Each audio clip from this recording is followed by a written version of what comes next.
আমি যখন হাতে কলমে মেশিন লার্নিং মানে ১ম বইটি লিখলাম, আর আপনার মনে আছে যে এই বইটা আমি যখন এই বইটি লিখলাম তখন একটা ধারণা ছিল যে ঠিক আছে মেশিন লার্নিং তো আমরা মেশিন লার্নিং মডেলকে আমরা ডেটা দিচ্ছি। কিন্তু এই মেশিন লার্নিং মডেলকে ডেটা দেওয়ার আগে ডেটাটা আসলে দেখতে কেমন বা ডেটাটা আসলে মানুষ ডেটাটাকে ঠিকমতো বুঝতে পারছে কিনা বা মানুষ যেহেতু মেশিন লার্নিং নিয়ে কাজ করছে সো একটা কম্পিউটার ডেটাকে সে কিভাবে রাখে, ডেটাকে সে কিভাবে স্টোর করে সেটা আমরা জানি ডেটা স্ট্রাকচার থেকে। কিন্তু আসলে মানুষ কিভাবে ডেটাকে বুঝতে পারে, তখন একটা ব্যাপার চলে এলো যে ডেটাকে কিভাবে মানুষ অ্যানালাইসিস করতে পারে অথবা ডেটাকে কিভাবে ভিজুয়ালাইজ করতে পারে। বিকজ মানুষ কিন্তু ভিজুয়াল প্রাণী। মানে মানুষ হচ্ছে গিয়ে ভিজুয়ালি দেখে তারপরে সিদ্ধান্ত নিতে পারে।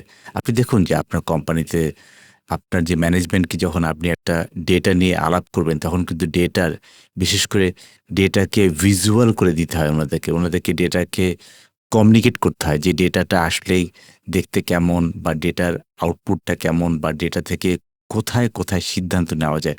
তার মানে হচ্ছে কি একটা ডেটা অ্যানালাইটিক্স বই দরকার ছিল। যেই বইটা আসলে আমি তখন লিখেছিলাম যে এই মাইক্রোসফটের ডেটা অ্যানালিটিক্স এবং ভিজুয়ালাইজেশন বইটা।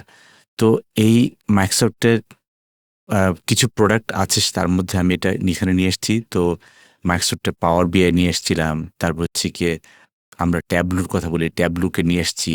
তো আসলে মাইক্রোসফট এবং ট্যাবলু যেভাবে ডেটাকে আমাদেরকে বোঝাতে পারে because of Microsoft Excel and other thing maybe there are other products other competing products যারা আসলে ওই লেভেলে কাজ করছে। সো আমি মনে করি যে এই হাতে কলমে ডেটা অ্যানালিটিক্স এবং ভিজুয়ালাইজেশন এই বইটা আমি মনে করি যে এই বইটা এখন ওপেন সোর্সে দেওয়া আছে।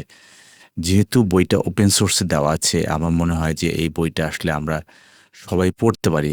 অনলাইনে আমরা এটা ডাউনলোড করে নিতে পারি। এটার পিডিএফ কপিটা আসলে অনলাইনে দেওয়া আছে। তার মানে হচ্ছে কি পিডিএফটা কপিটা আপনারা যখন ডাউনলোড করবেন, তখন কিন্তু পিডিএফ কপিটা পড়ে কিন্তু আপনারা বই থেকে একটা ফিল পাবেন যে না আসলে এই বইটা একটা আম কাইন্ড অফ লাইক একটা ধারণা দেবে আপনাকে যে আমরা নেক্সট লেভেলে কিভাবে আমরা নিতে পারি। এবং এর পাশাপাশি আমি মনে করি যে কিভাবে এই জায়গাটাতে মানে কিভাবে এই জায়গাটাতে আমরা কাজ করব, সেটাও আমি সামনে নিয়ে আসতে পারি যে কিভাবে ডেটা অ্যানালিটিক্স এবং ভিজুয়ালাইজেশনটা আসলে কিভাবে আমরা ফাইনালি কাজ করব, সেটা নিয়েও কিন্তু আমরা বিশেষ করে হাতে কলমে ডেটা অ্যানালিটিক্স এবং এই ভিজুয়ালাইজেশন বইটা থেকে আমরা একটা ধারণা পাবো যে কিভাবে গ্লোবালি আসলে ডেটা পৃথিবীকে চালাচ্ছে এবং ডেটা পৃথিবীকে একটা নেক্সট লেভেল নিয়ে যাচ্ছে।